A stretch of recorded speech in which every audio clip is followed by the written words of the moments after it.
tarde, pessoal. Estou aqui agora, reunido aqui com vocês. Eu vou ensinar vocês do zero como entender esse tal de alíquota do inventário.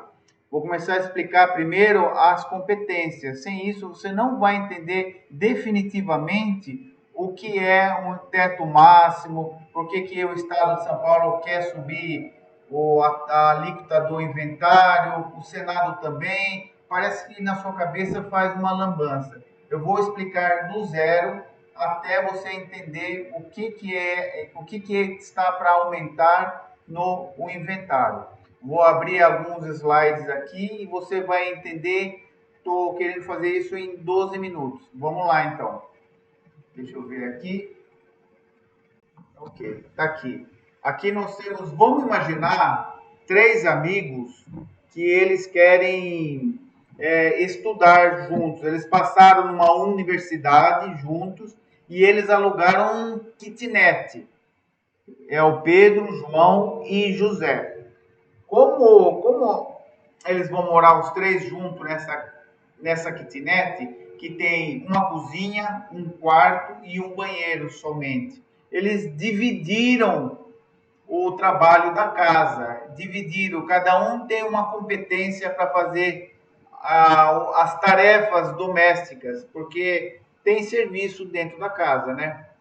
Por exemplo, o Pedro se encarregou de cuidar da casa. Ele cuida das contas de água, das contas de aluguel, das contas da luz.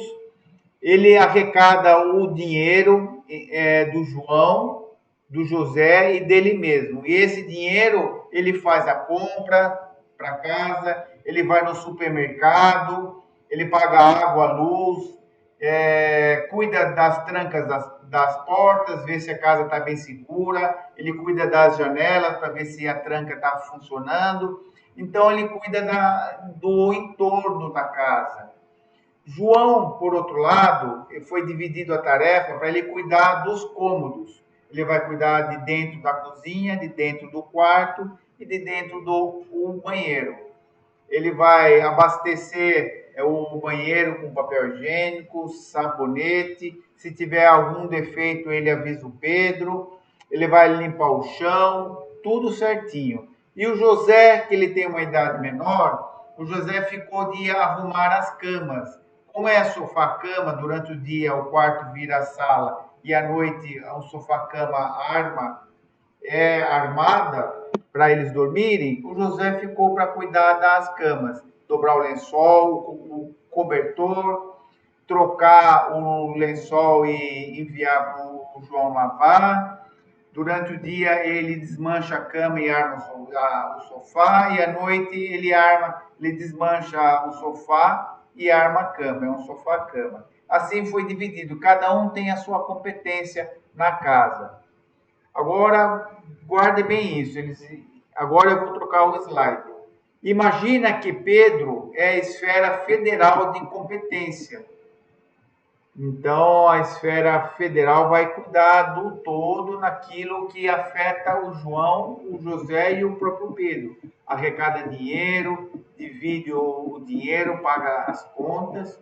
João, por outro lado, que cuida do quarto, da sala e da cozinha, ele é a esfera estadual de competência. Ele está dentro da esfera federal, mas os dois têm competências diferentes, cada um com o seu serviço.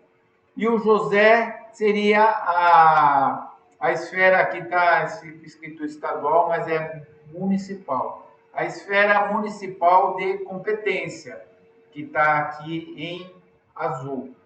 Ele que vai cuidar das camas, armar, desarmar, trocar lençol. O Brasil é assim, gente. Tem a esfera de competência federal, que cuida de um todo.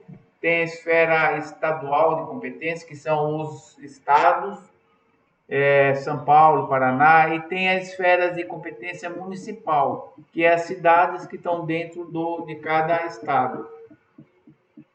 Agora, você entendendo direito o que é cada tipo de competência, você tem que entender 2 órgãos. Um é o CONFAZ. CONFAZ é o Conselho Nacional de Política Fazendária. Cada estado ele tem um secretário da Fazenda que cuida dos impostos.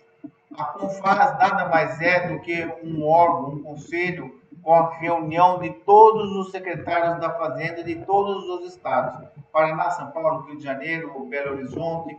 Cada estado tem um secretário da Fazenda.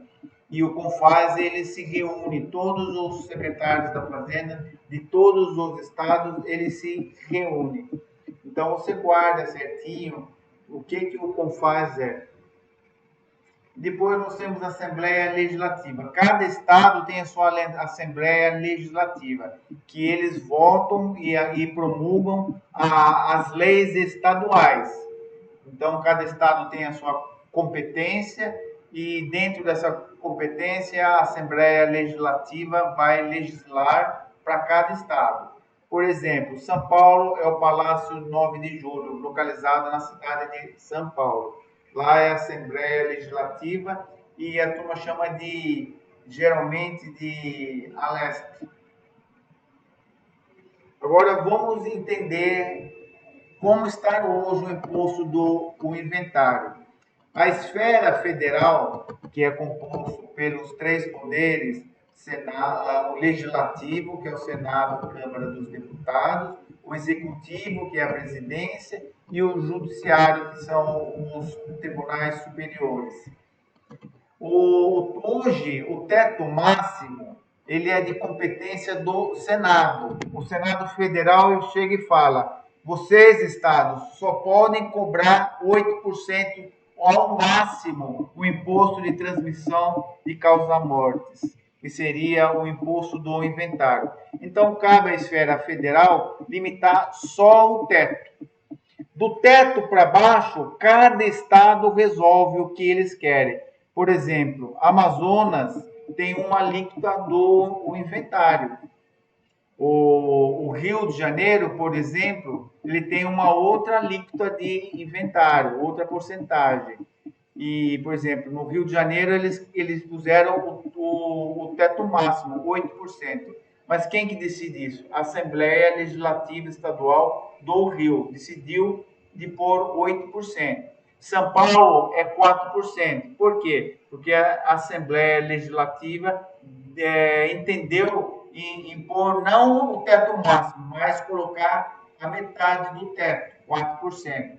Então, o que está em amarelo aqui, cabe cada estado legislar sobre a alíquota que vai cobrar do povo que está morando no estado dele. Ao Senado, compete só dizer a cota máxima, o teto máximo, que é 8%. E quais são as propostas que eles estão querendo fazer? São 3 propostas de aumento, vou explicar agora aqui. A proposta que a Assembleia Legislativa do Estado de São Paulo quer fazer, ele quer mudar de 4% para o teto máximo. Então, desde o dia 2 de fevereiro de 2024, tem uma proposta de um projeto de lei estadual dizendo que o inventário vai ter uma alíquota, vai passar de 4% para 8%, que é o teto máximo que o Estado de São Paulo quer. Por outro lado, temos as 2 propostas do Senado. Você viu que agora aqui é a esfera estadual, aqui é a esfera federal. A esfera federal tem a competência de fixar o teto máximo. Daí o teto máximo é da esfera federal e o que vai ser determinado de cima para baixo, cada estado faz um.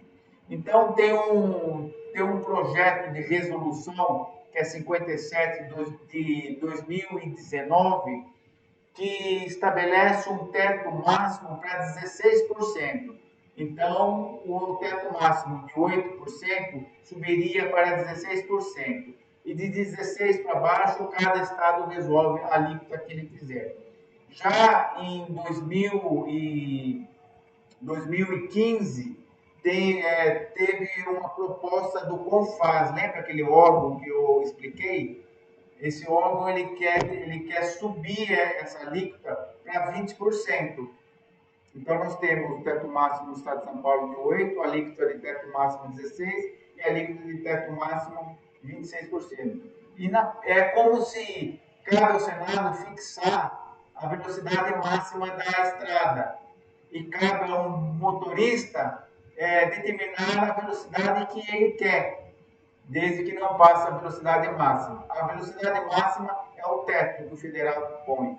E a velocidade que o veículo quer transitar seria a competência de cada estado. Essa é uma comparação que eu posso falar para vocês entenderem. Na prática fica assim, só o cálculo do inventário, se você tiver um patrimônio, o patrimônio da pessoa que vinha a falecer e vai para os herdeiros, se todo o patrimônio, carro, conta bancária, imóveis, ficar de 500 mil para o projeto para aumentar o teto do Estado de São Paulo até 8%, um patrimônio de 500 mil, você tem que pagar só o imposto, 20 mil. De 3 milhões e meio, você vai pagar 210 mil, e o patrimônio de 10 milhões, você vai pagar 800 mil. Já na proposta para subir o teto máximo para 16%, nós temos 10 mil, 10 milhões, 16%, você vai pagar 1 milhão e 600. E um patrimônio de 10 milhões para a proposta para subir o teto para 20%, você tem 2 milhões. Mas isso é só o imposto. Se você calcular o imposto mais o honorário de 6%, que é a tabela mínima da OAB de 2024 do Estado de São Paulo, mais as despesas cartorárias de 1%, você vai ter, para quem tem um patrimônio, para o aumento do teto máximo que está na Assembleia Legislativa, vai ter um aumento, para quem tem um patrimônio de 500 mil, vai ter que pagar 55 mil de inventário, no mínimo, inventário extrajudicial. Se for judicial, você dobra isso, tá? Para quem tem um patrimônio de 3 milhões e 500 para um teto de 8%, de 6%, vai ter uma alíquota de 13% mais ou menos, você vai pagar 455 mil reais de inventário. Para quem tem um patrimônio de 10 milhões, você vai pagar uma alíquota de 15%, 1 milhão e meio de inventário. Isto para a proposta da Assembleia Legislativa de São Paulo, que propõe aumentar o Estado de São Paulo para o teto máximo de 8%, que está em vigor hoje. Depois nós temos uma proposta que está correndo no Senado Federal para aumentar o teto máximo para 16%. Só que você tem que somar mais 7%, que é as despesas do inventário. Então vai para 23%. Um patrimônio de 10 milhões para 23%, o inventário seu vai custar 2 milhões e 300. Para quem tem um patrimônio de 10 milhões, veja bem, tem agora uma outra proposta no Senado Federal para aumentar o teto máximo de 20%. Somado mais 7% das despesas do inventário, vai para 27%. Você tem 10 milhões de patrimônio, você vai pagar 2 milhões e 700. É essa a realidade que nos espera. Dizer se vai aumentar, com certeza vai. Já tem 3 propostas. A reforma tributária obrigou aos estados a dar uma alíquota progressiva para todo o inventário, mas não determinou nenhum aumento. Ele só determinou que o inventário seja progressivo. O problema é que a valorização dos imóveis é muito alta. E muitas famílias compraram o imóvel quando o preço estava bom. Estava bom, eles construíram, não sei o quê. Passou 10, 20 anos, a valorização do imóvel não acompanhou o laço econômico da família. E, se, por exemplo, a família construiu num condomínio, passou 10 anos, 20 anos, o condomínio se formou, se valorizou, e eles não teriam condições de pagar à vista uma casa de que eles tinham de 10 a 20 anos atrás. Só que o inventário ele vai ser calculado pelo preço de mercado da data do óbito. Então, o valor vai ser astronômico e vai desequilibrar toda economicamente a família. Se o pai quer deixar o seu legado para os seus filhos continuar naquele nível de status que tem, ele tem que pensar em fazer um planejamento patrimonial. E nos Estados Unidos existem fundos de investimento, tem um trust e tem a holding. Aqui no Brasil, para nossa fidelidade, a holding familiar encaixa bem. É um planejamento onde a gente evita o fato gerador morte e nisso não acontece o inventário. Nós escolhemos certos negócios jurídicos para que esse imposto seja o mais baixo possível. Isso aí é chamado de elisão fiscal. Todo o planejamento patrimonial que todas as empresas fazem, o planejamento tributário, eles usam dessa elisão fiscal. O que é uma elisão fiscal? É você evitar aquele fato gerador. Então, eu espero que com isso eu tenha alertado as famílias do problema que elas vão enfrentar na frente, que hoje já é muito alto o imposto e que amanhã com essas três propostas, a proposta mais baixa aqui para o estado de São Paulo é dobrar o que você pega. Depois tem triplicar e quadriplicar. Você imagina, se hoje já está caro, imagina multiplicar por 2, por 3, por 4. Então eu espero que eu tenha alertado vocês e que vocês pensem melhor em fazer esse planejamento. Tenha uma boa tarde.